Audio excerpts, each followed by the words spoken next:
Welcome back to the Michigan Sports Media Network. And today, as always, I have our Red Wings reporter, James Goett, and our Tigers reporter, Brad Thompson, joining me.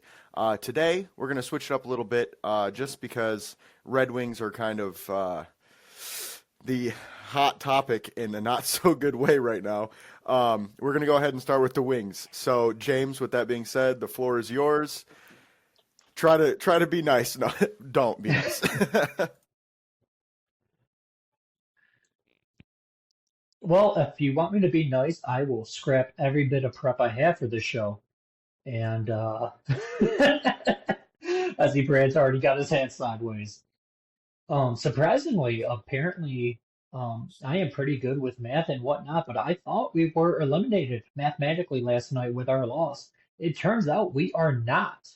We are down to a 0.1% chance where we have to win out, and the Montreal Canadiens cannot even go to overtime. If they get a single point between these next 5 games anywhere down the line, we they are in if they get those points, and that's not happening, but mathematically it is possible. For all intents and purposes, we are out. Um, as much as I know we've harped on the replacing Iserman, I would give that approximately a 5% chance of happening. I don't think he's I don't think his actual seat is even warm, even though for me he's in a boiling pot of water. But I'm not the owner of the Red Wings, so it is what it is. I full on 100% expect him to come back. Year 7 of the Iser plan. I did see one person on X call it the Iser scam. I do like that. I wish I remembered what your username was to give you credit, but I did not come up with that. I personally, I don't even want to talk about like the game today even. I think we should use these remaining games, and I know I touched on it in one of the previous podcasts, as a preseason kind of exhibition for some of these rookies and would-be rookies in the minor leagues. I want players like Amadeus Lombardi, Nate Danielson, Sebastian Cossa. I want them to come up and get a feel for the NHL level and speed action. These games, for all intents and purposes, don't matter to us. We're all out of it technically. I know there's going to be someone in the comments saying, well, actually, they're not. Yeah, that's nice. We're out of this thing in a way that would see if they're ready to be on our roster for next year against actual NHL talent, because some of the teams we are playing against are fighting for either a playoff spot or playoff seeding. So the other teams we will be playing against have something to play for. So if we were to have them come up and play in actual preseason games that don't matter, they're playing against other teams' players just like this. So this would be a true test. And maybe they get crapped on and that's why they're not up at this level. But hey, you show why they're not up at this level. You get their feet wet. Maybe they'll surprise you. Maybe they'll come up here and show you why they should have been up here. We'll see what happens. That being said, with the game today, no call ups or anything like that. I doubt there will be because they are, I hate to say taking the Brad Holmes approach because that's been successful and the Wings have not, but they seem to have a plan regardless of what people think about it, and they are just going to follow it. They want to take this slow-esque approach. They want to build through the draft, and almost like baseball, it takes 2 to 3 years. Even the good prospects like Mo Sider and Lucas Raymond spent a year or two in the minors. Then they came up here, they were rookie of the year, and they played great. They earned 8-year extensions, but we haven't really seen any draft prospects really come up besides those. Actually, let me rephrase. Let me add Marco Casper to that list because he has been playing lights out. It took a good chunk of the season with any young player. I'm not going to badmouth him in any way, but it takes a good chunk of the season to get that feel for it. and he's come alive and he's been playing, dare I say, maybe the best centerman on the roster right now. I feel like over the last 10-ish games, he's outplayed Larkin, which I don't know if that's impressive or if that's a slight against Larkin, to be honest. Um, our wings on uh, our left and right wings, not the Red Wings, have been playing fairly solid the last couple games.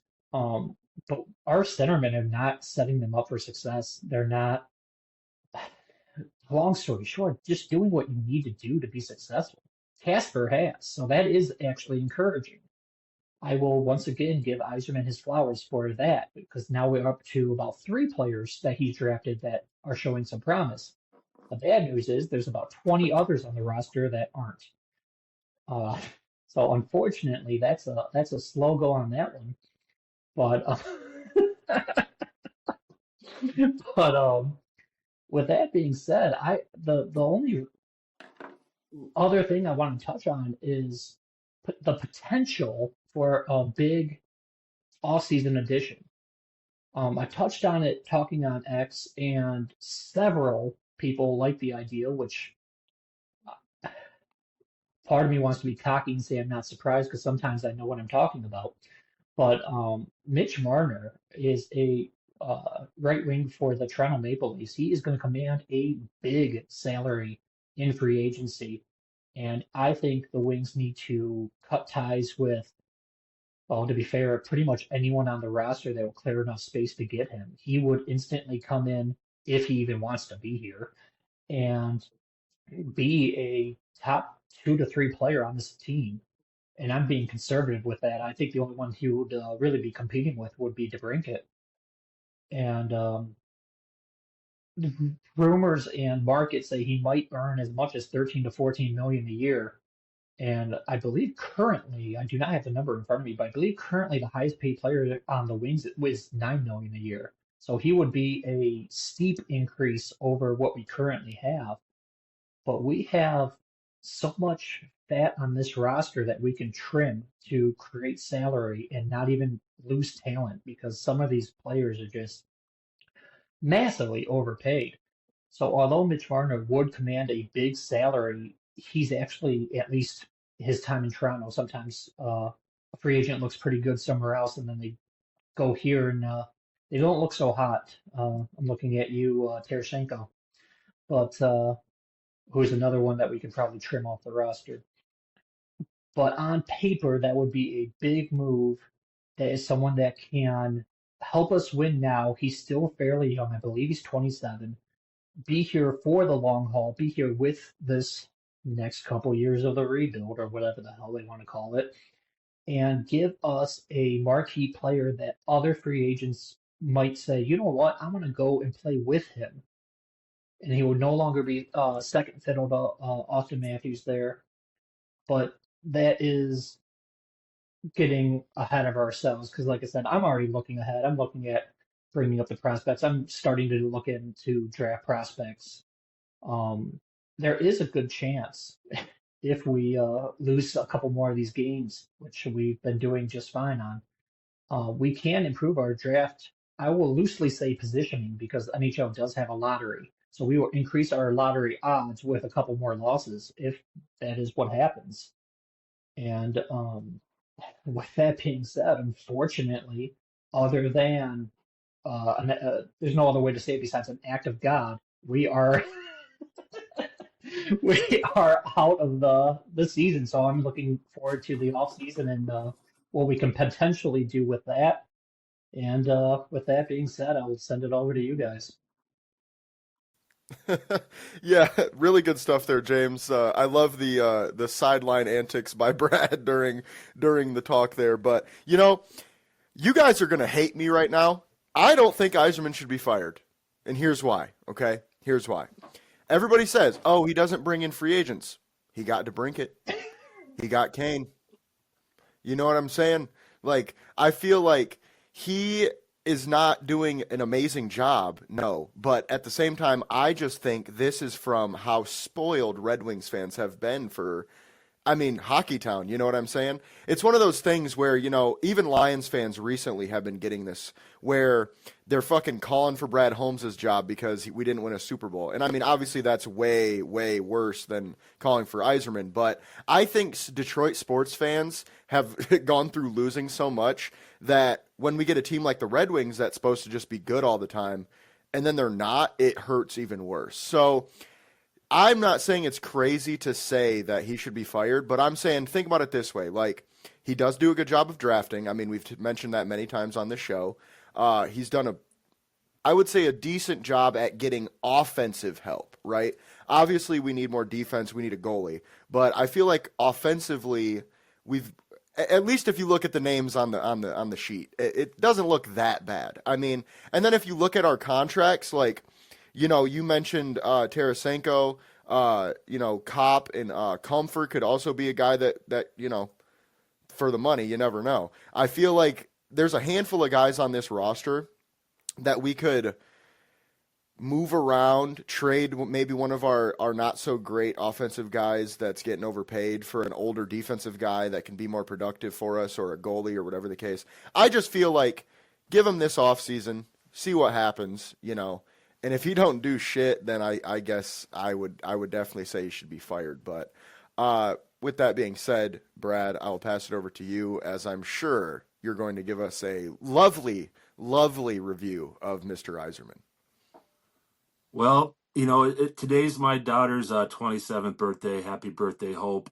She did ask me as a little small gift to find at least something nice to say about the Red Wings, and it's taken me from 8 o'clock this morning up until when I entered this room for this podcast. So, I guess that they threw a pretty big octopus out on the ice the other day. It was big. It was a nice one. It was big. It had some nice goo, some good slime to it when they picked it up. That was great. That's a great thing. Great thing. Octopus, yeah. I'm going to be completely PC here, but they're all above 21 years of age. But they got some new ice skated girls out there that get the ice shavings up and stuff. That's great. That's great. Got them new uniforms. That's really good. Seriously, there's some two positive things about the Wings right there. Now coming in to the next game, yeah, I would rather take probably about 2 dozen firecrackers, shove them up my ass, and squat over a flaming hibachi than watch that hockey game. Okay? Steve Yzerman's been there for 7 years. Okay? Surprisingly, coincidentally, let me ask you this, Jace. Matt Millen was with the Lions for more than 7 years. Okay, let's say 7 years. Okay, how did you like how did you like what he was doing there? How did you like it? Didn't. Okay. He oversaw. He was, and this is football, which is 16 games to 82 games, but he was, let's say, well below 500. Okay, you can't say Eisenman shouldn't be fired because he is now 51 games under 500 in 7 years. Guys, it does. I mean, come on. Come on. I mean, yeah, you know what? You came up here as a rookie, you were a 50-goal scorer, then you completely changed your game to be one of the best defensive players in hockey. You've done so much for the organization. Dude, I get it. All right, but you know what? The last 7 years they haven't done anything. Okay, he drafts well. That remains to be seen. They haven't been called up yet. Okay, I'll give you Sider and Raymond. That's not a problem. I'll even give you Comfort, for Christ's sake. He does not sign free agents. He signs ass free agents. DeBrinket's a no-brainer. Okay, and the only reason he signed DeBrinket is because he's from fucking Detroit. I'm gonna tell you that right fucking now. All right. Kane, yeah, nobody really even, I mean, Kane, great. I mean, yeah, you go sign Kane in his peak. Yeah, that's a move. Kane was coming off an injury, guys, that he didn't even know if he was going to come back. All right, so that was a gamble. It worked out. Did it work out?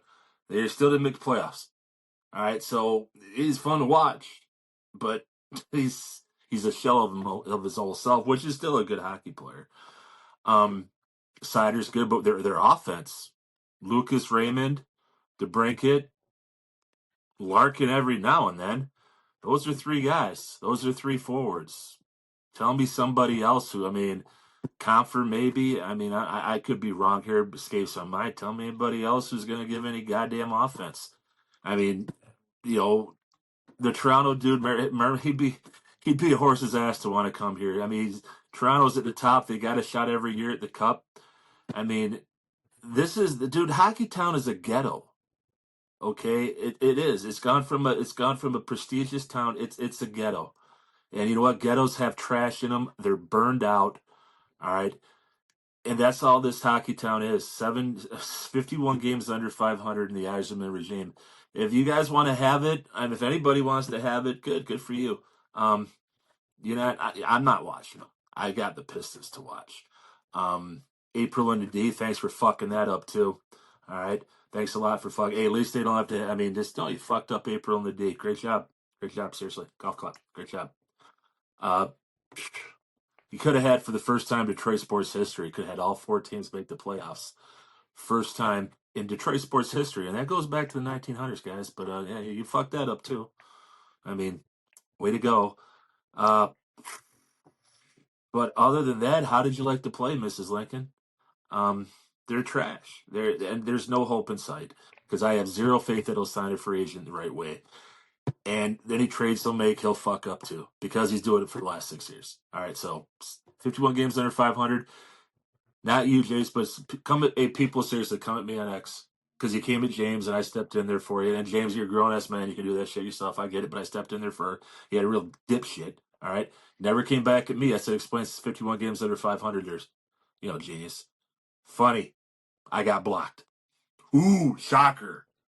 You want to hear facts. You don't want to hear shit. Okay? So, whoever the fuck your name was, I don't know, it was Iser, Dickhead, Plant, or whatever, just, you're an idiot. You don't want to hear the truth. The truth is, Iseman sucks. The best he can do, and I'm going to write something about it. The best he can do is do the noble thing. Because I do believe he's noble. For Christ's sake, he's the goddamn captain. Okay? Go in, say to the fans, I came here with every good intention. Hockey Town, Detroit they raised me. My family grew up here. I bleed red and white. I have tried my best. Anything I've tried, please know that I've done my best with the best intentions for the greatest organization in the NHL. I have simply not gotten the job done.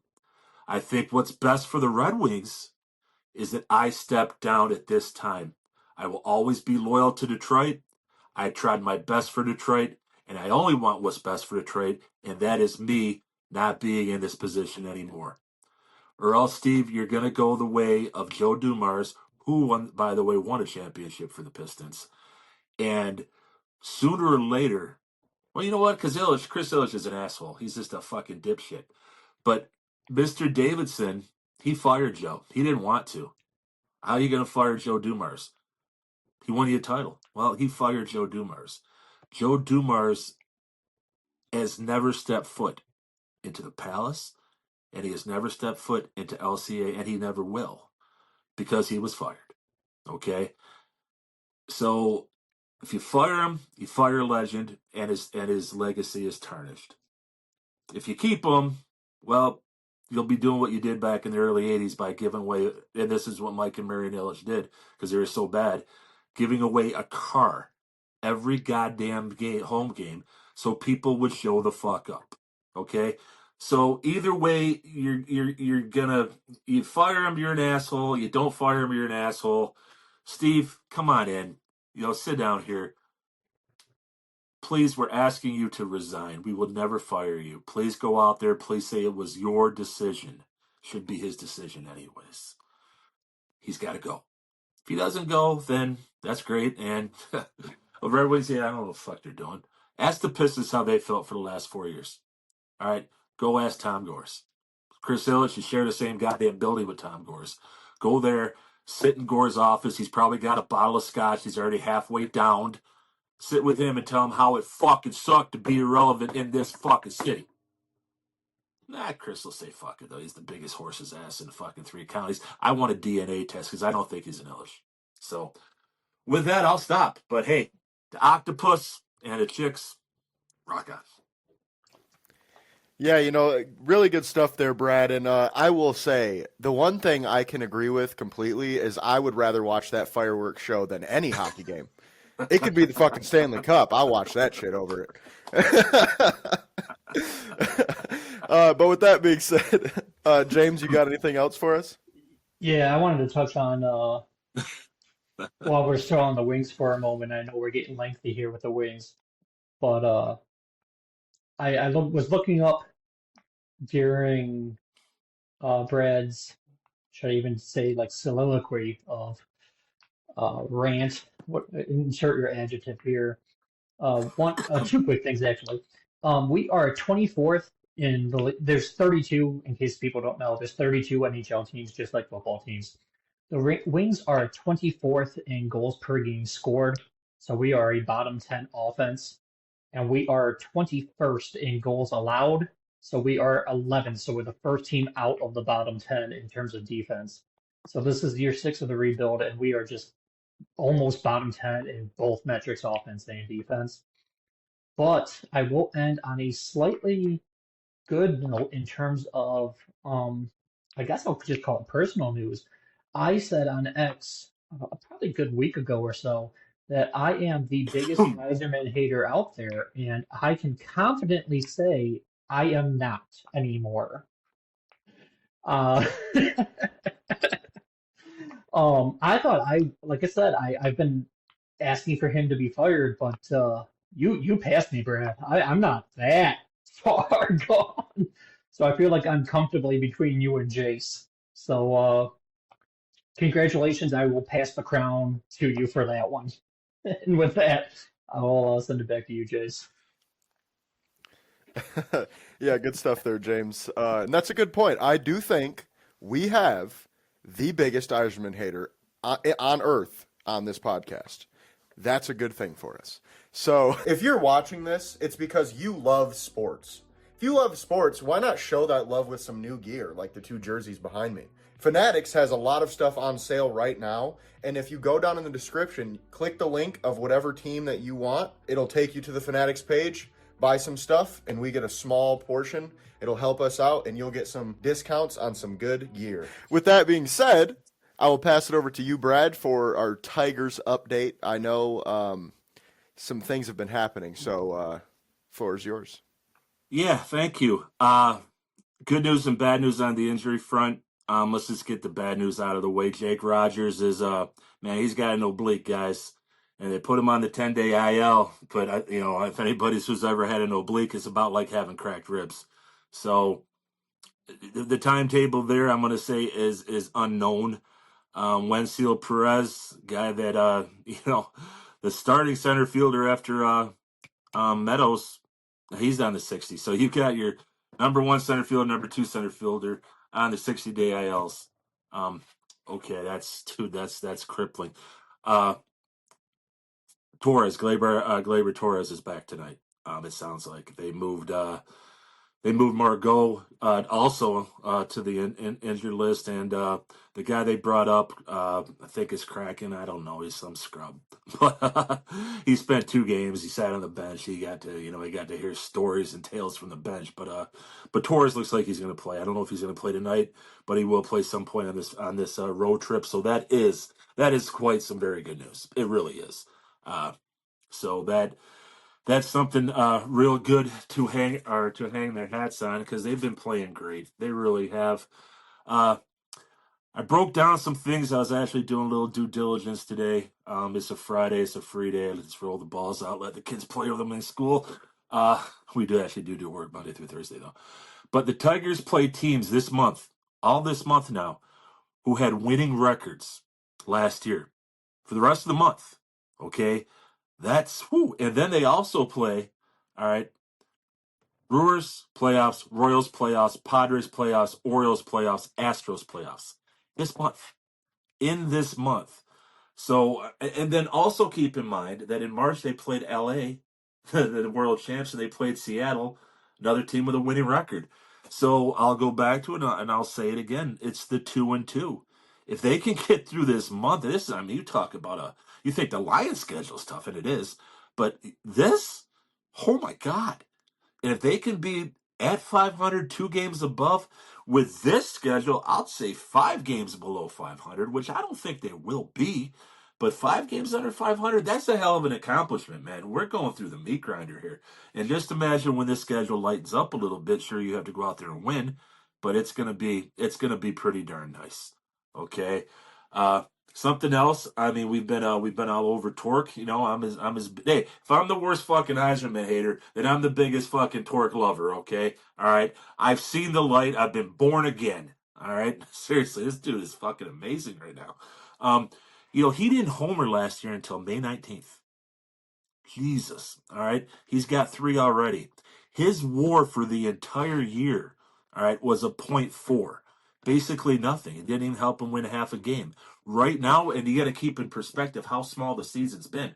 We're only in week 2, barely over week 2. His WAR is already a half a game at .5. So if he keeps progressing, we're talking a guy with a WAR at maybe at least a 4-point. That's what Alex Bregman was. Just saying, save the money, pay Skubal. Okay, thank you, Torque, for that. Giving more flowers out, Zach McKinstry. Okay, he cannot be an everyday third baseman, but he can be an 5 game a week, maybe a 4 game a week platoon player. I mean, he's hitting the cover off the ball right now. They put some stats. I forgot. Oh, they put him next to. I think they were joking. In fact, I know they're joking. But they put his stats next to Bobby Wood Jr.'s. So far this season, and he's doing better than Bobby Wood Jr. Now, pump the brakes. That's almost like a kind of a humorous thing. Sweeney's been playing outstanding.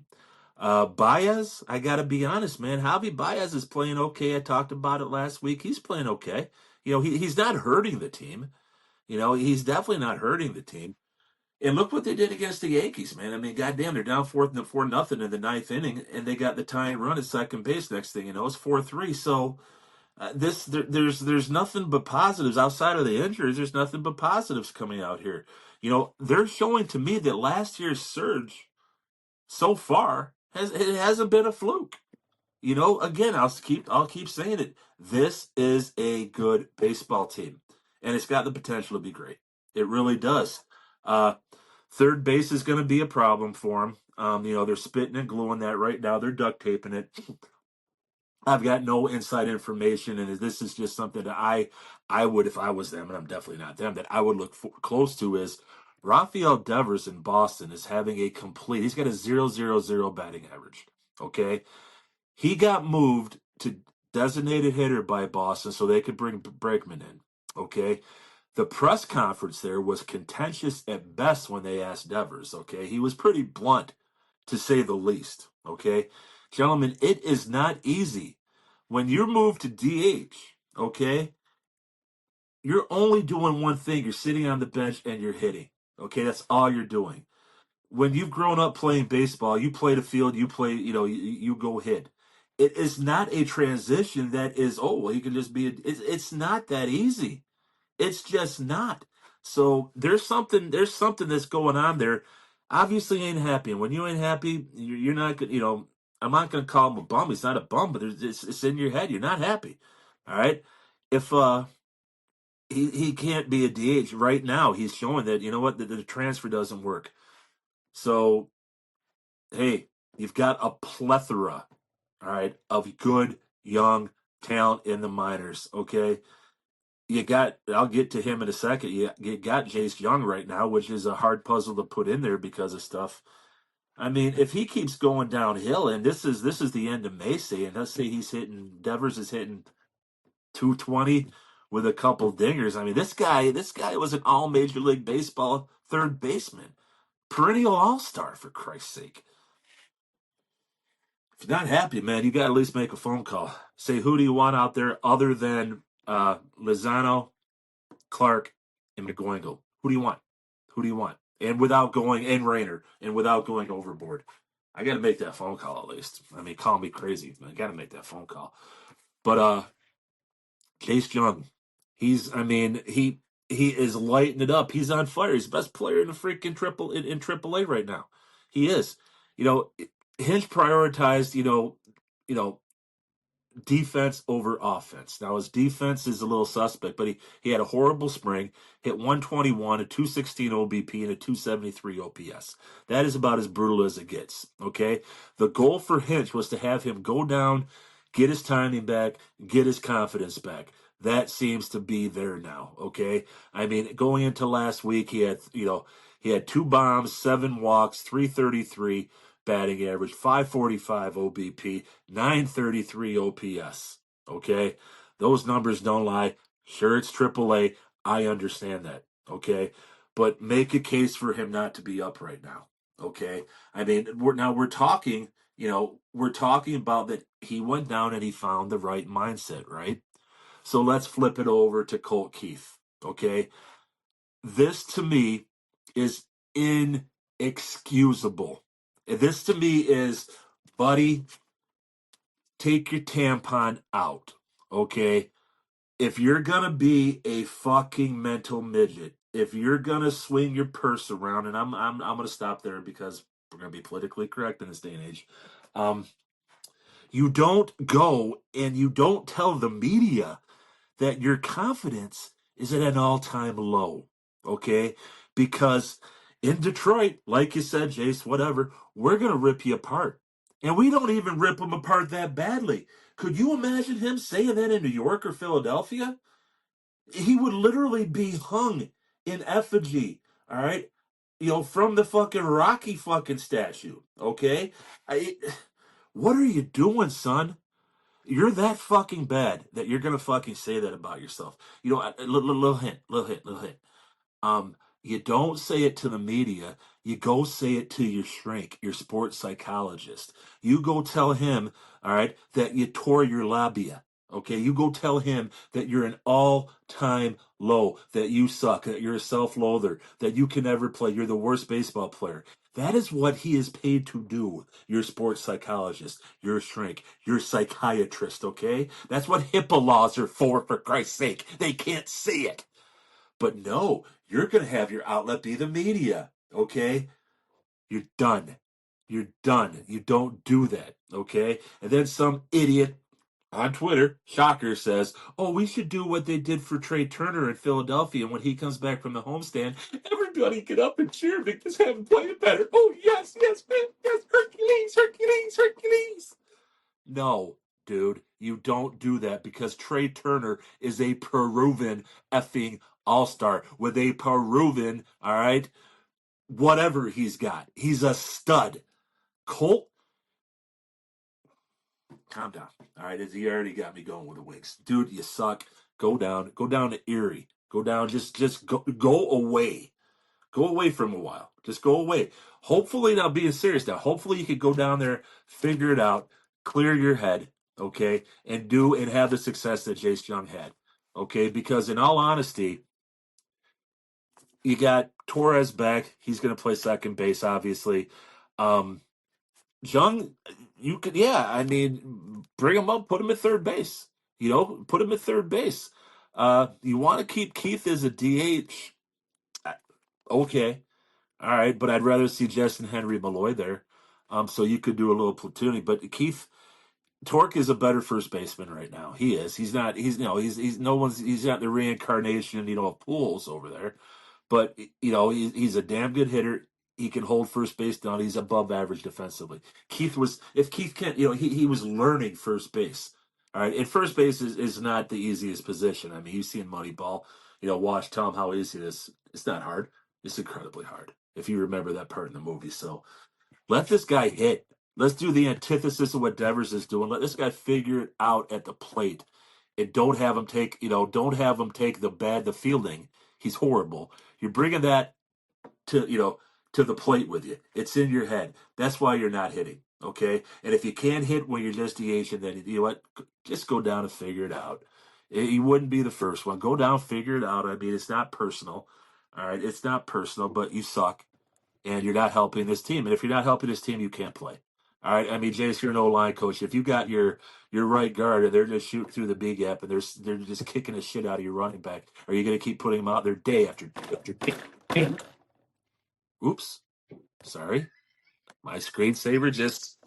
Sorry. I do. Whoa. Sorry again. Hold on. Brad, you done broke the phone, damn it. No, I What did. the No, hell's going on? I'm not, speaking of psychiatrists, I'm going to go see mine on Monday after all this Iserman and Colt Keith bullshit. But I digress. So, but this is going to be a big road trip. All right, we're going to be able to see. Let's come out of Minnesota with 2 out of 3. Let's stay. I think what are we at? We're at 7-5. I think we're 2 games over 500. I think we got I could be wrong. We got maybe like a 2.5 game lead. So let's have a great road trip. Let's honestly, you guys are playing great. Your pitching is outstanding. You got Olsen going tonight. Then you're going to have Joe, which I think is going to be a little better for him being on the road. I think it's going to be a little easier for him. And then you got your best pitcher, Mize, going in Game 3. So, yeah, it's a 3-game series. So let's see what happens. It is a very, very. They're just fun to watch, and they're doing it. I don't know how they're doing it with so many injuries, but they're doing it. And the good news is they're getting some key players back. So that's good. I will not pound the table anymore. I thought it was more sturdy than this, but I've exercised my demons of Iserman and Keith. They can both go to hell. They can both jump off the Ambassador Bridge. I don't give a fuck. So with that, I'll send it back to you guys. Yeah, great stuff there, Brad, as always. We always appreciate the Tigers update, but also the passion that comes with it. And I can guarantee you our next conversation is going to be even more passionate. So, the Detroit Pistons, okay? They just clinched a playoff game not too long ago, right? They're the 6th seed right now, and there's a chance if they win on Friday and I think it's Sunday that they play the Bucks, they could move up to the 4 or the 5 seed and play the Pacers. Now, what's more likely to happen is that they end up playing the Knicks, which they just played last night. I was there in person, and I will tell you what, Little Caesars Arena was fucking lit. Like, bro, it wasn't sold out, don't get me wrong. It was damn near, though. And the ending of that game where Jalen Brunson missed those 2 free throws, I didn't think the stadium could get any louder. And then Duren threw that dunk down, eruption. It was like fucking Mount Vesuvius was in that motherfucker, all right? Now, the reason this is going to get passionate is because I am still worried about the Pistons in the playoffs, and here's why, okay? It took Cade dropping 36 points last night to beat the Knicks, okay? And I know we're going to say, oh, they won by, 7? I think they won by 9, okay? They won by 9, so everybody's like, oh, we whooped them, blah, blah, blah, blah. We were down by 13 points in the third quarter, folks, okay? Let's just be real with ourselves right now. We were down 13 points to a Knicks team that did not have OG Anunoby, Josh Hart, or Mitchell Robinson. Just saying. Now, we can say that we won the game and everything was fucking hunky-dory, and yeah, it was great. I had a great time there, but god damn it, when Precious Achiuwa has 18 points, 10 rebounds, and 3 assists, we got a fucking problem, boys, okay? It's the same shit I've been talking about all year. Isaiah Stewart, I love him, you're a great defender, but damn it, you can't get dunked on by Precious Achiuwa in fucking transition and then allow him to get a double-double on your head. You just can't do that. I'm sorry. You can't. Now, Brad, this is where I think we're going to disagree quite a bit, okay? Karl Anthony Towns gave us the work, okay? And I know you're going to say, no. Isaiah Stewart had him crying. He had 25 points, 5 assists, and 10 rebounds in 29 minutes, guys. He didn't play for 10 minutes in the second quarter, and he still had 25, 10, and 5, okay? Imagine, right, if he's not in foul trouble in the first quarter. He had 3 fouls in the first quarter. Imagine if that doesn't happen. He's dropping 40. He just is. I'm sorry. And mind you, Isaiah Stewart had a solid game, but he had 1 rebound, 1 assist, and fouled out. I'm just saying, I mean, if you're gonna be somebody that we count on for these big moments in the playoffs, I need more than 1 rebound, 1 assist. Okay, he did have a good game. Don't get me wrong, but the fact that they didn't have Anunoby, they didn't have Hart, they didn't have Robinson. We still had the issue with defense in the paint. Like I said last week when we talked about this, Karl Anthony Towns, 25, 5, and 10, like I said. Achua, 18, 3, and 10, like I said. But on top of that, Michael Bridges, 17 and 7. Miles McBride, 12 and 6. The real difference maker in this game, in my opinion, was Jalen Brunson. Not Jalen Brunson, the injury that Jalen Brunson recently had, okay? He only had 15 points on 34 minutes. I would be willing to bet he's going to average 25 in the playoffs, okay? Just another 10 points from Jalen Brunson wins them that game. And I say all this to say, I still think it's Knicks in 6. I just do. I mean, the Pistons are young. They got a good coach, but they just don't have the experience. You know, Cade is a great player, but from what I saw, obviously he had 36 points. He played a great game. But from what I saw, I would be surprised if he does that in the playoffs against the Knicks because I feel they'll play a lot better defense on him. Specifically, Anunoby will most likely be his matchup. And I know he had, I think, was it 38 the last time Anunoby guarded him. But I'm not willing to put that much on Cade in a playoff series where he needs to score 40 every game. So, and with that, Jaden Ivey probably will be back, but who knows at what, how good he's going to be, if he'll be 80% or 90% or 100. I doubt he'll be more than 80%, if I'm being honest. He just got cleared for basketball practices or whatever you want to call it, I think a couple days ago. So with that being said, Brad, I will pass it over to you, and the floor is yours. Okay. Hey, James, I got a online assignment for you, and because I don't know, I'm not trying to be like, oh, look at it. No. Could you look down the stretch in the fourth how many points Cat had? I literally don't know. I think Stewart did it. I think Stewart did a pretty good job on him, to be honest. It's like on offense you're playing 5 against 4. We all know that. But I think with Cat, I mean, you have Stewart on him, then you can. I mean, you can throw a lot of guys at him. You can throw Cat. Cat, Jesus. You can throw Duren at him. You can throw Stu at him. You can even throw, you can throw Reed at him if you want to. Okay, you throw the big men at him. All right. He's gonna. But here's the thing: Cat's gonna get his. Cat's always gotten his. He's gonna get his. Let Cat get his and worry about the other guys. Okay, so that's my defense on that one. I want to hear back on the numbers, but also with the numbers, I want to know, James, if you could please, how many points Cade scored in the 4 games they faced. Something came out that I read on Twitter today that Cade Cunningham is the 8th player to ever average the triples, the numbers that he has: points, rebounds, and assists. And in that company, you have Oscar Robertson. You have Luka Doncic. Robertson did it like 7 years, but this guy was. I wasn't around when he started playing, but believe me, he was legit. LeBron, Luka, Joker, Westbrook in his MVP season, and now Cade. That's pretty freaking special. Okay. Would you say? Let me ask you a couple of questions, Jace. Would you say that Cade was the best player in the 4 last night? Okay. Oh no. Okay. Cool. And me and a buddy of mine at work today, we were kind of breaking down who would be all the all NBA. He's saying Cade would be on it. He'd be the 5th man on it. I saying, you know what?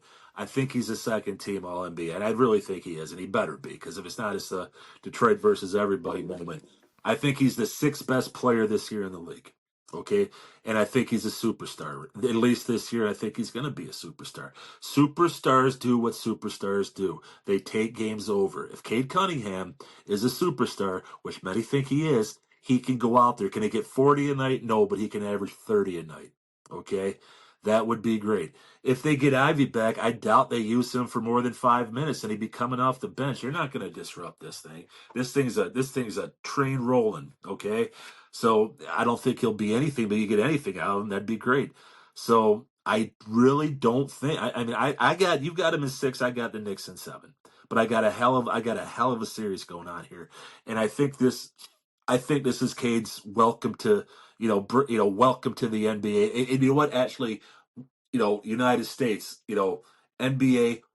Here's Cade Cunningham. Here's what we've had. Here's what he's been all year long. Okay, this is his coming out party. I think he's got the makeup. I think he's got the drive. I think he's got the passion. What he did last night with the Detroit man, that ain't fake. That ain't fake. That's all in, man. Everything he's ever talked about Detroit. He is Detroit, okay? And let's think about it right now. I mean, he is Detroit. All right, not Jared Goff, but he's Detroit. Shamir Gibbs is Detroit.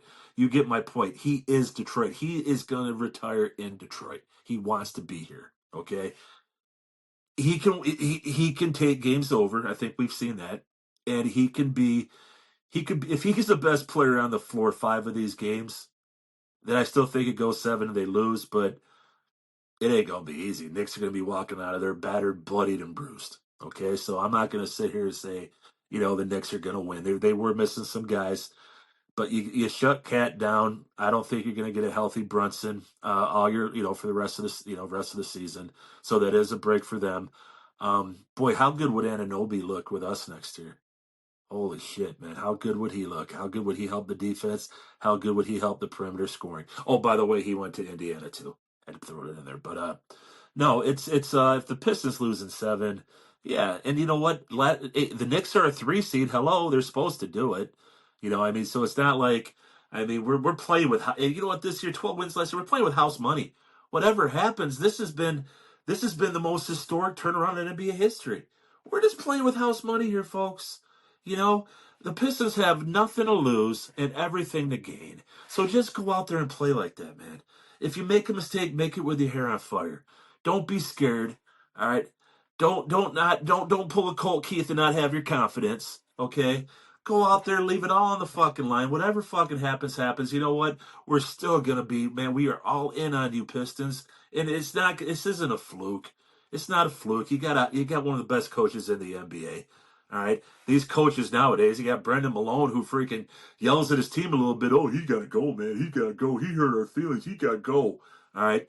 Pistons aren't like that. This is Detroit, dude. We don't get butthurt, okay? JB Bickerstaff goes in there, lights him up. It's not, oh, I'm butthurt, man. I can't take it. He yelled at me. He's got to go because I'm staying. Fucking pussified fucking sports world nowadays. But, no. Knicks in 7. But goddamn, it's been a hell of a year, and don't be surprised if they win it. Just don't be. So, with that, back to you guys. Yeah, and that's a good point. And I was looking up the stats, but I could not find specifically Karl Anthony Towns' points in the fourth quarter. However, from being there, he had probably 8 of his 25 in the fourth, I would say. Something close to that, between 7 and 12 points, somewhere in there. So he was playing pretty well. And that's, like I said before, that's what scares me about the Knicks. I know Jalen Brunson is going to cause us issues, but it's really Cat. So, but to your point, Cade Cunningham this year against the Knicks has had 22, 29, 36, and 36. So he's done a pretty damn good job at scoring the ball. However, that's great, but I just don't see it this year, And I think we both are on the same wavelength with that we had a great season. And like you said, we're just playing with house money at this point. If we get swept, who gives a fuck?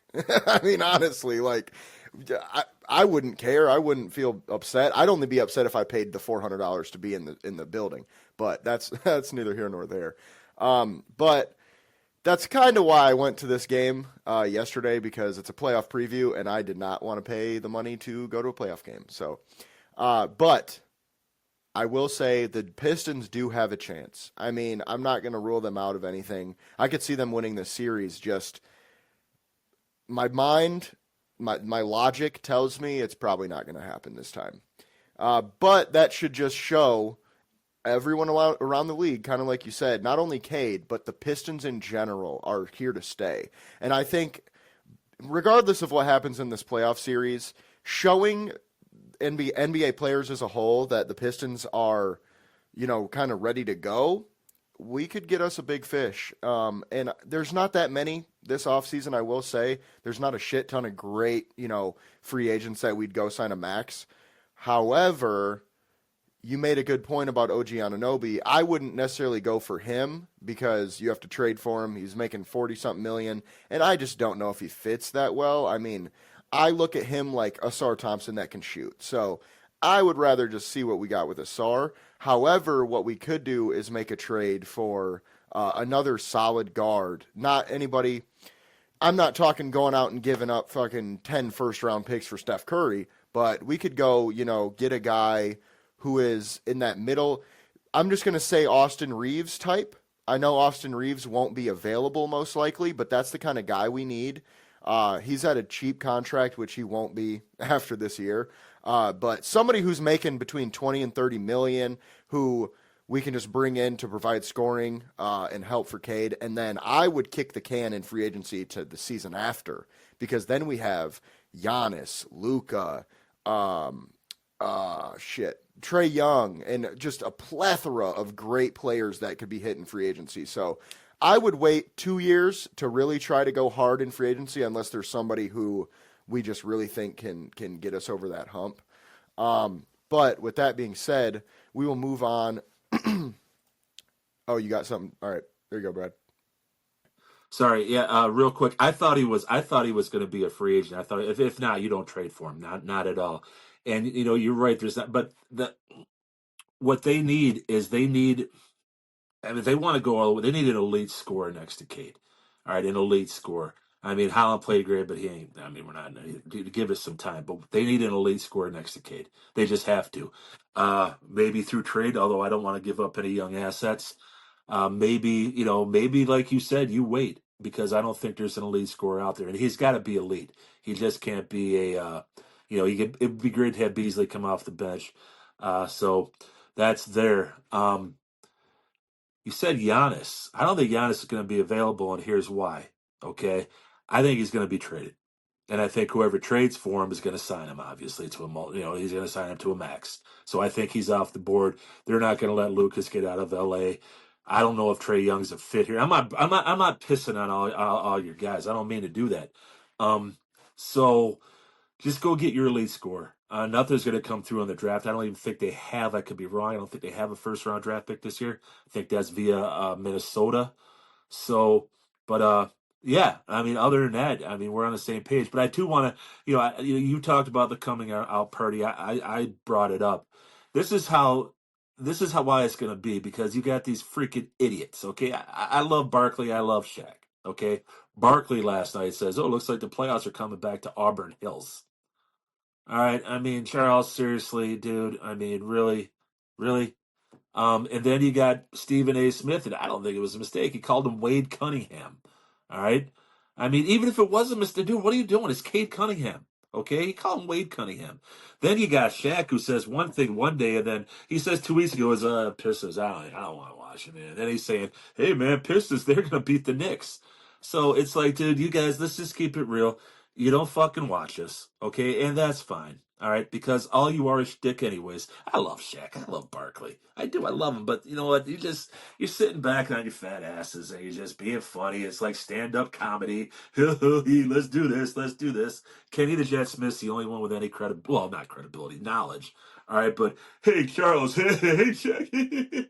If the names are New York, Chicago, L.A., Boston, Denver, you get my point where I'm going here. So, yeah, y'all going to learn about the Pistons, all right, you two fat fucks. You're going to learn about the Pistons, all right, and you're going to learn the hard way, okay, just like the way Lambeer and Mahorn knocked your ass out, Charles, while you were irrelevant anytime you played us. That's why you don't want to remember us. Subconsciously, you remember Auburn Hills, where you got your ass kicked every time you came to or down. So, I'll stop. I might have had too much Red Bull today. I'll stop. No, and that's very valid. And to your point with Shaq and Charles, I completely agree. And honestly, I have not watched sports talk shows or sports TV in like 4 fucking years, dude. Like, I used to watch Shannon Sharp and Skip Bayless. I used to listen to their podcast at work because I was a cleaner. So I'd listen to the pod and I'd be like, kind of keep me up to date. It took me 3 weeks, guys. 3 weeks.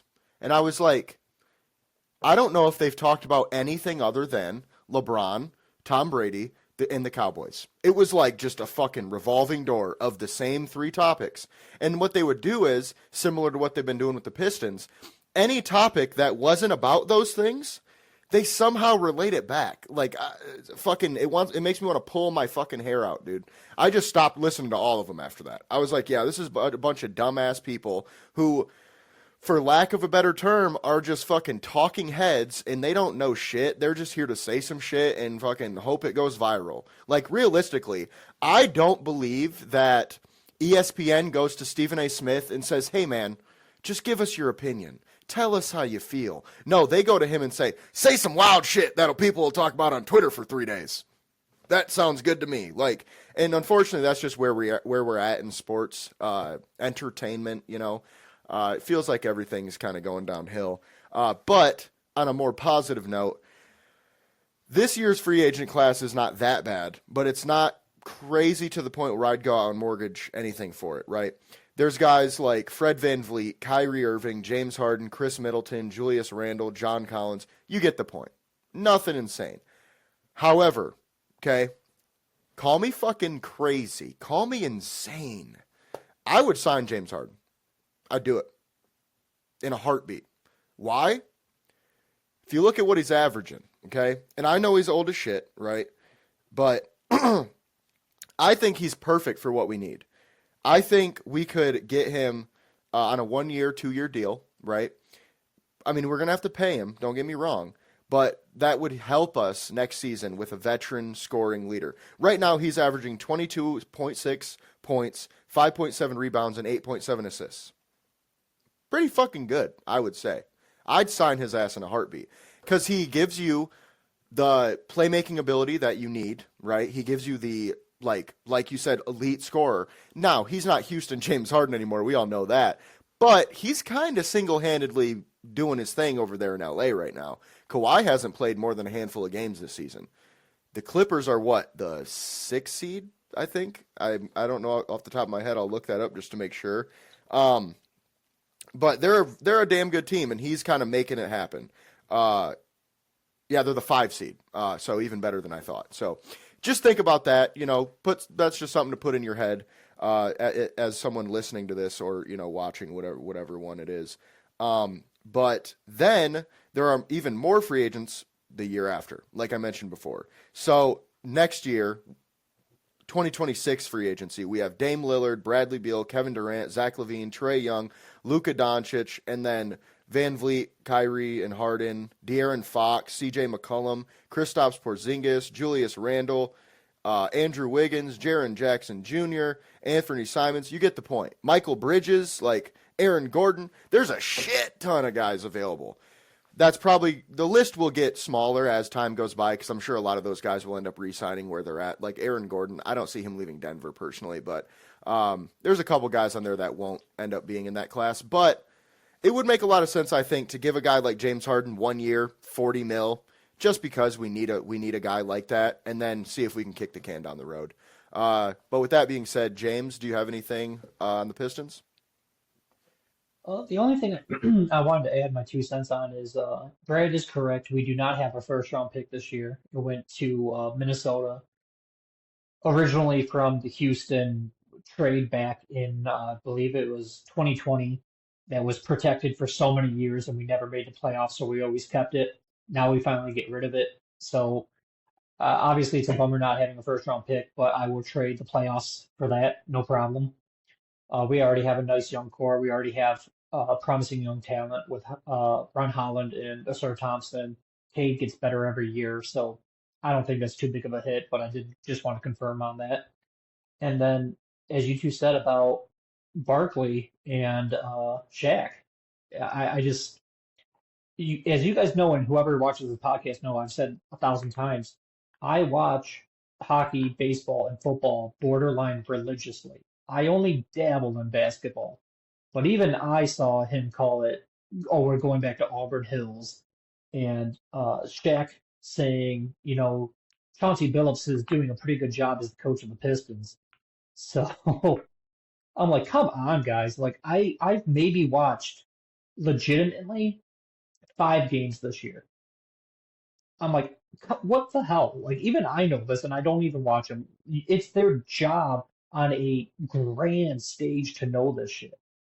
Like, especially like Shaq and Barkley. I can understand a little bit. I'll cut Stephen A. Smith, who I normally rag on. I'll cut him a little bit of slack just because he dabbles in all the other sports. He talks football and everything else. But Shaq and Barkley, they're your basketball guys. That's what you do. That's what you are. Like, come on. So whatever, ridiculous.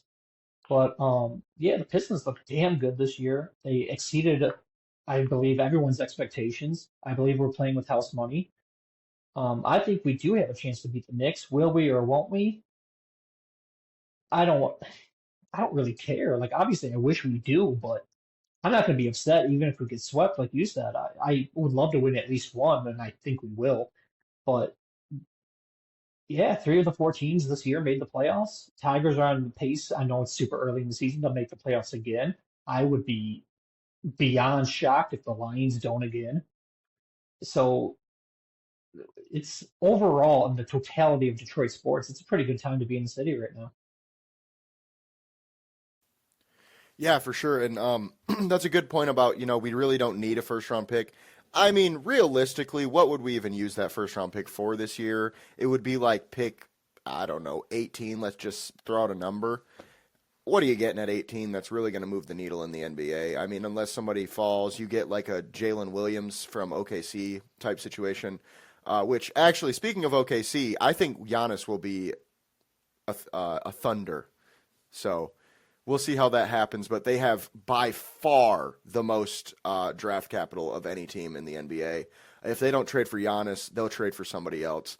But the other thing with the Charles Barkley Shaq thing is, one thing I found very, very interesting about Shaq is, you guys kind of touched on this already. He was on a podcast talking about how the Pistons are boring to watch. I don't give a shit about the Pistons. What have they done? What blah, blah, blah, blah. And this was about halfway through the season, right?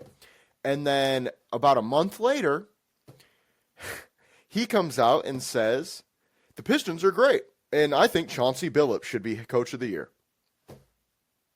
Then they're talking about the playoffs are coming back to Auburn Hills, or whatever the fuck Charles Barkley sounds. But it's just like, so like you said it perfectly, James. It's so irritating when it's like these people's jobs, they make millions of dollars. Boys, we do this for free. We don't get paid. And you motherfuckers don't know what you're talking about. Like, what? Wow, like what the fuck is going on, man? I am just baffled. But with that being said, we will move on now to the Lions, which is our, somewhat, the NFL will be our last talking point today. We don't have too much on the Lions since we did go a little bit longer with Red Wings and Pistons, which we should have. It's their season now. The only thing that I really will say is two things.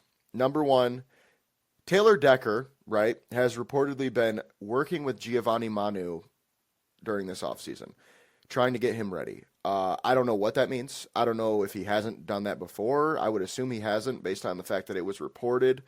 That could mean that the Lions are legitimately looking for Manu to play this year, which would be great for us and would make sense as to why we're not, obviously not tackle, but he'll be a swing guy, probably play that skipper role, and then maybe be a rotational guard, because since we talked about it, I've been hearing a lot more hype about him playing guard. And then the second thing that I want to bring up just real quick is, and Brad kind of mentioned this before, our 2025 schedule. Fuck. It is rough. Like, we thought we had it bad just being in the black and blue division. We got the fucking black and blue schedule, boys. Like, god damn. So this is our home. Obviously the schedule hasn't been put out, but this is our home games. Chicago, Green Bay, Minnesota. We knew that already. Dallas, Tampa, Pittsburgh, and then we've got two kind of not easy ones, but we got the Browns and the Giants. Not terrible, right? Our away, though, fuck, okay? Chicago, Green Bay, Minnesota, we knew that already. Cincinnati, Kansas City, Washington, Philly, LA Rams, Baltimore Ravens. Are you fucking serious right now? We literally play every playoff team, or every team we play on the road is a playoff team other than Cincinnati and Chicago. And we play in Kansas City, Philadelphia, and Baltimore.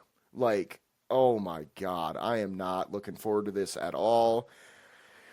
I'm not going to go crazy and say that we're not going to make the playoffs, but damn it, I don't know if we win the division next year. And that's really, really, really tough to say because we've won it 2 years in a row. But last year was hard enough, and the Vikings just got better. And I mean, their schedule is not as hard as ours. So, and the Bears' schedule is a lot easier because they were, for lack of a better term, they were bad last year. So they got a lot better this offseason. So I'm kind of worried about our standings in the division. And I'm wondering maybe that's why Brad Holmes came up with that idea of, let's change the seeding based on division. So maybe he's thinking ahead, like, what if we don't win the division and we're in the Vikings spot from last year? We still want a home game. Even, if we win 13 games, we should still get a home game. I think he's thinking about it as if the Lions don't win instead of most people thought was, he's trying to help, Minnesota or whatever from the year before. So with that being said, James, I'll pass it to you for anything that you have to add. Yeah, it is a brutal schedule. I remember when it first came out, which teams were playing. Obviously, the schedule itself is not out. I remember looking at it and seeing the home games and thinking, to be honest, I see a sweep. I don't see any of those teams I'm even worried about or sweating. Obviously, any given Sunday, or I guess nowadays Thursday, Monday, whenever the hell they play now. Uh, I'm not worried about a single one of those home games. Like Pittsburgh's a decent team, but I'm not afraid of Pittsburgh. Road games, once again, I would not use the word afraid, but my God, the fucking gauntlet that is going on through there. As you mentioned, obviously they're division opponents. We've mentioned on several podcasts how improved the Bears and the Vikings became. I'm not worried about Green Bay, to be honest with you, so I don't really care there. But I can see us splitting the series with Chicago and Minnesota. Washington beat us. I know we had a shit ton of injuries, and I've no reason to go through the whole list again, but they beat us last year in the playoffs. They got significantly better in free agency, getting Laramie Tunsil, getting Debo Samuel. That's no easy opponent. I have Washington in my top 5 NFC teams. Philly, obviously defending champions. Cincinnati, they missed the playoffs last year. However, I think matchup wise, they might be potentially the hardest team on our schedule. We will be in Cincinnati. We have to get pressure on. I don't know why I almost just said golf because I'm thinking Lions. Joe Burrow. But we have a very young secondary. I know we've got DJ Reed from the Jets, but I mean, with Terry Arnold and Rakestraw and like even the younger safeties with Branch, like since he just paid their receivers 70 million a year to stay there with Higgins and Chase, it will not be an easy matchup for our young secondary. Not saying we can't do it, but it won't be easy. And then, as you said, Baltimore, they're always good every year. Kansas City, they're always good. Although golf is 3-0 against them, so at least there's that. And then the Rams, of course. I think this is the 3rd year in a row we play the Rams. Another Stafford versus Goff game. But yeah, between our division opponents getting better and us facing this gauntlet, I don't know if we're gonna win the division, as Jay said. I do think we'll make the playoffs. I think 3 NFC North teams will make the playoffs. I see us, Chicago, and Minnesota all making the playoffs this year. Seeding, obviously TBD, but that's where I'm sitting now. Obviously, pending on the draft, trade ups, trades downs, all this other stuff, it can always move. But in terms of where I'm at right now, that's how I see it going so far. So I'll send it back to you. Yeah, and that's a good point. With that being said, Brad, I'll just pass it right on over to you. Yeah. Well, first thing to keep in mind is the Lions went undefeated on the road. So they're not afraid to, gas the plane up, go in and kick some ass, gas the plane, go home. All right.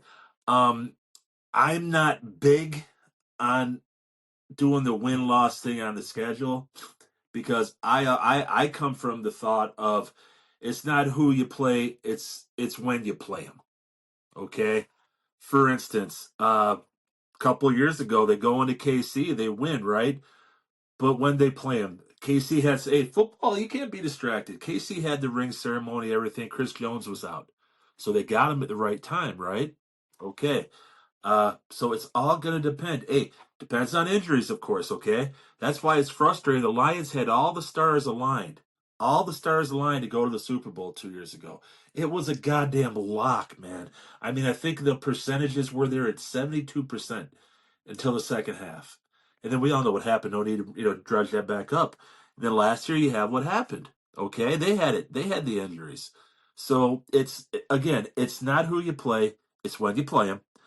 And if we want to do the schedule thing, which is fine, um, I I I don't know why everybody. I mean, are they going to be better? Yes, they're going to be better, but they didn't have a tremendous finish to the season.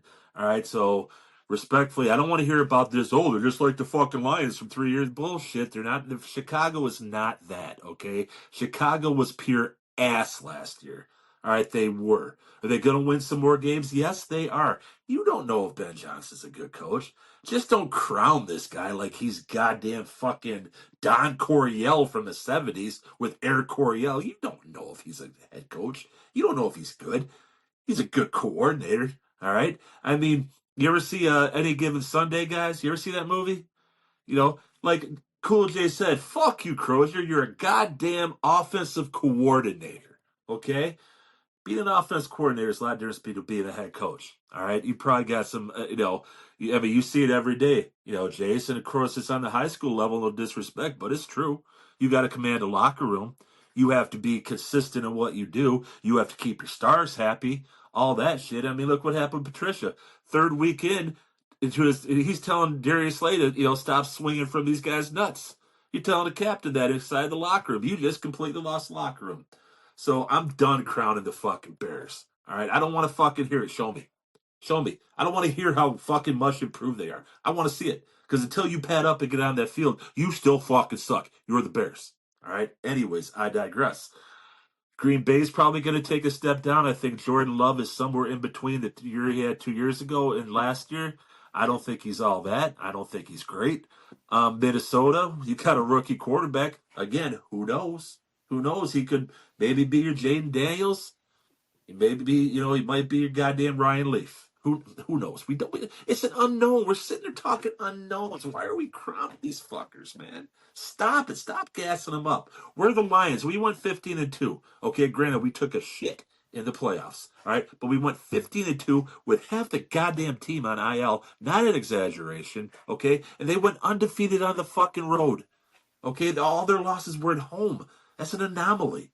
All right, so I'm not going to play the schedule. I'm going to say this with Cincinnati. Who's going to block? Who's going to block for Cincinnati? Please tell me, because they don't have anybody.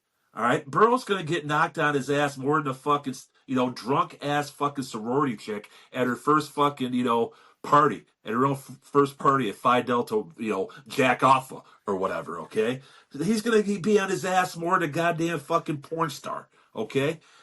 You can't get the ball to your $70 million wide receivers if you can't fucking get it to them. All right, you can't throw it from your ass because you had the ball in your on your ass. Technically, you're down. So fuck Cincinnati, man. Whatever, man. Trey Hendrickson. Who's going to play defense for him? All right, is fucking Jamar Chase going to be the next Travis Hunter? Is he going to go both ways? Okay, and is T Higgins going to go both ways? Their defense fucking sucked. I don't want to go upset. They're horrible. All right, I'm not worried about it. Unless we go in there when we play them and we're all fucking banged up. Okay? We're better. We're a better football team in Cincinnati. The other ones, guys, when do we get them? Because if everybody's healthy, everything goes right on paper, Philly would win. Okay? Baltimore would win. Kansas City would win. Based on the road. Now, if it's at home, it's a whole different ballgame. Or is it because there are only 3 losses were at home this year? This is a road-tested team. All right, these guys have seen everything now. They've lost NFC Championship game by shit in the bed.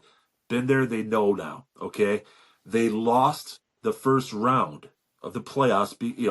They know how to play with injuries. They know how to win on the road. Okay, so I don't think unless catastrophe happens, are they ever going to be more than a 5-point, maybe a 6-point underdog in any game they go into next year?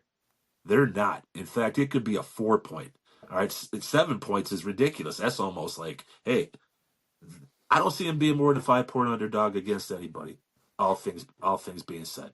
So, Manu, remember how damn good of a basketball player that guy was? He's got the footwork. With Decker, I saw the video. They're just lifting, but he's stronger than an ox. Also, I saw him at LaCharles Bentley's. I think we talked about it way long ago. LaCharles Bentley was just a stud center for so many years. Played at Ohio State. And he's worked there with him too. Okay. And they showed video of that. Jace, I think I might have sent it on Michigan Sport. It was from Pride of Detroit who had the video. Reisman did.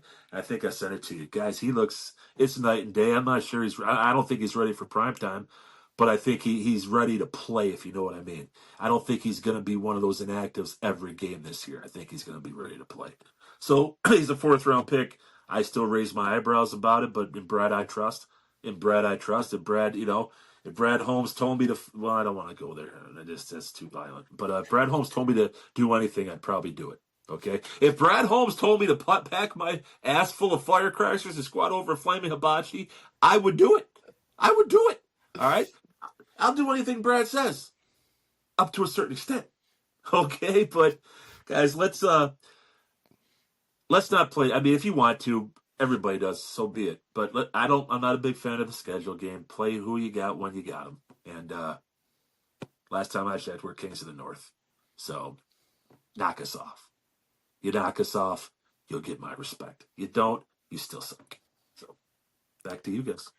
Yeah, and those are good points, Brad. Especially with the when you play them, because that will definitely make a big difference, especially with those great teams, because I mean it depends. Are we playing Baltimore week 3 or are we playing them week 13? That'll make a huge difference for everybody involved. So with that being said, we'll move on to the NFL, and with the draft only, guys, we're 2 weeks away. We are less than 2 weeks away, actually. 2 weeks from yesterday.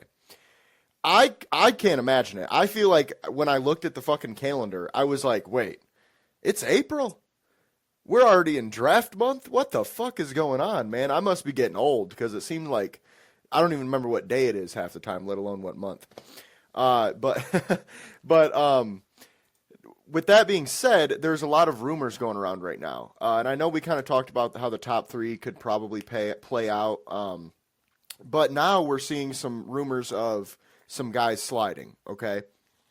Now, I don't know if you guys were paying attention, talking to the listeners here, but about 20 minutes ago, I made a weird face while someone was talking, and it wasn't because of something they said. It was because of something I saw. Derek Carr is probably out for the season.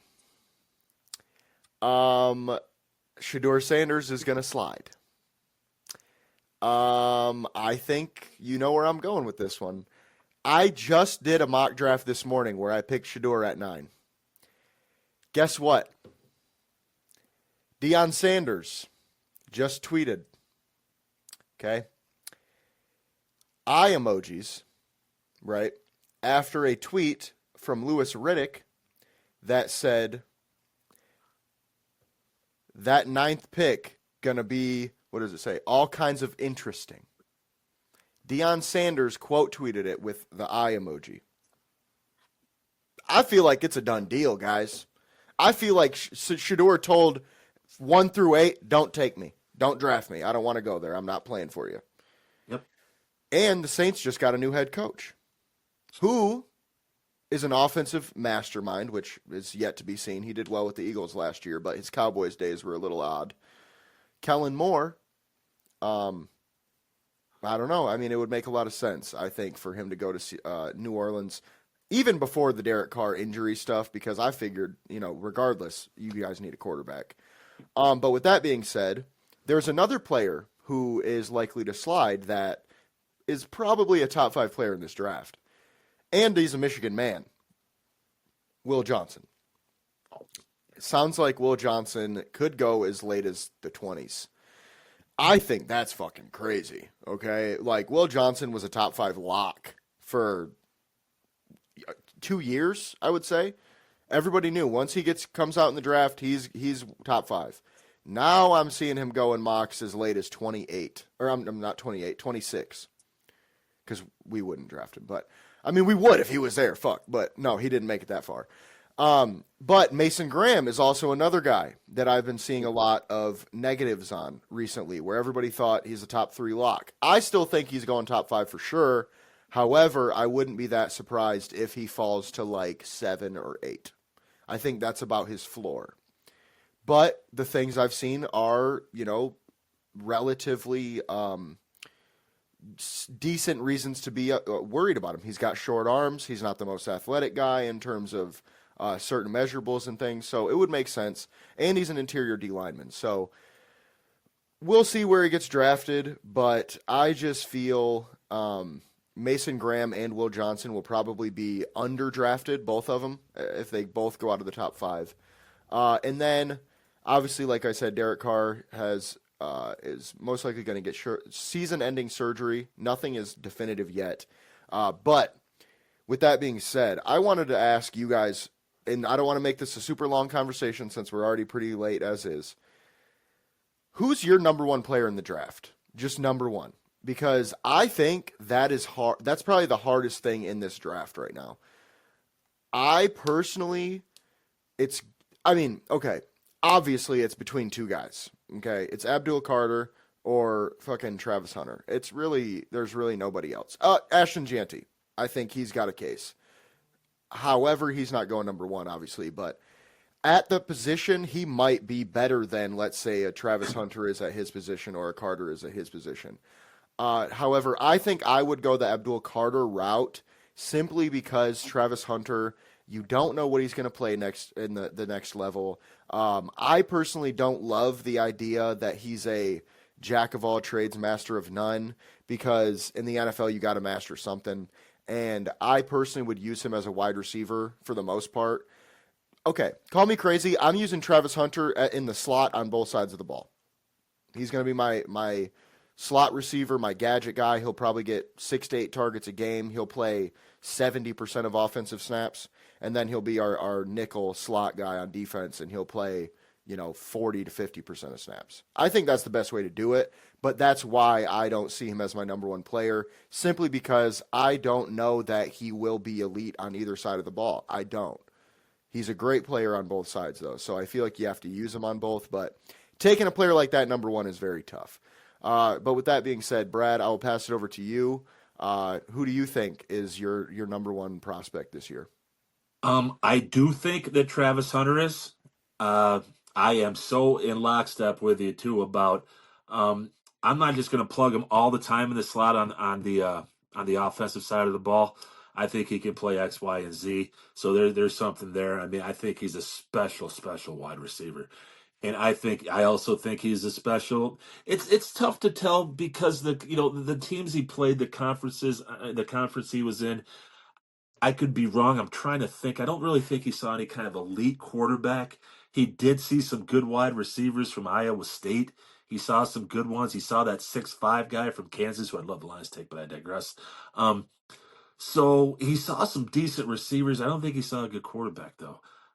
So I think he is, because I think you're getting 2 for 1, or at least you're getting a 1.5 player. I do value Louis Riddick's opinion a lot ever since, and I got to give him his credit, man. He said Patrick Mahomes is going to be, is going to win multiple Super Bowls. Is going to be a first ballot Hall of Famer. Call him the Ferrari, and he's dead on. He says Travis Hunter is going to be a generational player. Who might argue with him? I do. If I was going top 5, I would definitely go obviously Hunter, Carter. I'd probably this might turn some heads. I'd probably go Will Johnson, the tackle from LSU. I'd probably go with him at 3. I'm gonna go. This is not a great draft. It's a deep draft. It's not a great draft.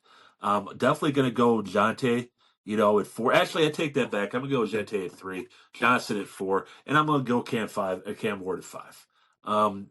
5 could be debatable. Mason Graham, I don't see him slipping past the Jaguars. In fact, everything I've seen is he's been dialed in with the Jags. Doesn't necessarily mean he's going to go there. Will Johnson, 2 years ago, yeah, he comes out, he's top 5. I just think he did a Nabuka from a couple years ago from Ohio State. I mean, he played. I think he saw where Michigan's season's going, and I think he basically tapped out. I think he said, "You know what? I'm good. I'm good. I'm not sure. I mean, a hamstring injury. By the way, same thing Abuka had. I don't think that holds you out for the majority of the season, a good majority of the season. Way almost 3/4 of it. So, not a big fan of that. It's just something about him where he had the pick. I think maybe it's the pick sixes. He had a lot of them. I'm not saying he's a bad player. If he's there for the Lions, fuck yeah, run to the podium. But he's not top 10. I just don't think he's top 10. And this isn't. I like Michigan. Obviously, I like them. I mean, I'm Indiana, whatever. But also to finish up, you're dead fucking on. I mean, I was hoping actually when we have our mock, I was gonna get the Saints because, unless you guys, I mean, dude, wrap it. It's a done deal. It's a done deal. I don't think Shakur Sanders is good. Is good enough to fucking tell these teams don't draft me. I think he's a cocky little shit. To be honest with you, I don't. He's not even close to being his dad. Let's fucking face it. He'll never be his father. Okay, so dude, stop with your bullshit. Again, get the fucking pads on. Get on the field. Then you can talk your shit because you didn't play in a very good conference. You're not fucking, you're not mobile. All right. You're accurate. Okay. You're a good quarterback, but you are not good enough to tell people you are not John Elway. Hell, you're not even Eli fucking Manning. Okay. You're not going to tell people where you're going to go on the draft. So tell them because they'll be like, hey, thank you. Hey, we got a built-in reason why you know what? Why did you take, well, because he fucking said that. All right, he's not a franchise quarterback, but he's guaranteed to go to Saints, guaranteed. So, back to you guys. Yeah, and that's a good point. I personally believe that Travis Hunter, right? His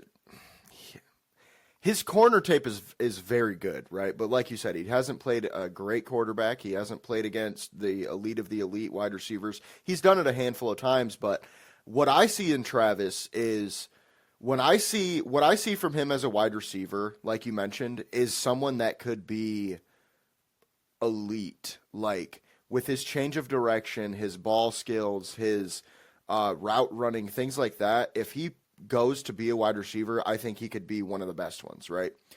However, at corner, I also feel he gets a little bit of incorrect love, right? I think people love him at corner for the same reasons that he's good at wide receiver, but he's so good at corner because he's smart, in my opinion, right? If you look at what the Buffaloes did this past year, from when I watched his film, it seemed to me they played a lot of match coverage, a lot of match zone coverage. They don't play a shit ton of man. They're not just manning Travis Hunter up on the outside. So what that allows him to do is kind of be a roamer. And that's why you see him make so many plays, because he's smart. He understands if this wide receiver does this, he's probably running this route, that kind of situation. And he does a great job at breaking on the ball, getting tackles. He's decently physical in the run game. But, to your point, he could be the best prospect in this draft by far if he decides to say, I'm a wide receiver. And that's my opinion. But with that being said, that's all for this show. As we said before, the draft is coming up, so sometime soon we will be having our mock draft episode, most likely the week of the draft. That's how I would like to do it. Maybe we could do one next week and one the week of, whatever you guys want to do. We will figure that out, though, as the time comes. But with that being said, I appreciate you guys for watching. You know what to do. Follow us on Twitter, James at @Gullet_James, Brad at BT8Ball, and myself at JSoSweet. And you can find all of us at MI Sports Media and at misportsmedia.com. don't forget, hit the donate button, hit the subscribe button. We're giving away Tigers tickets. So all you have to do, follow us on Twitter, subscribe to our YouTube, donate either $1 or subscribe for at least $1, and those tickets could be yours. We will we will make our selection on Monday, April 21st. So keep your eye out for that. We will be picking the winners shortly. And with that being said, we appreciate you guys for watching, and we'll see you on the next one.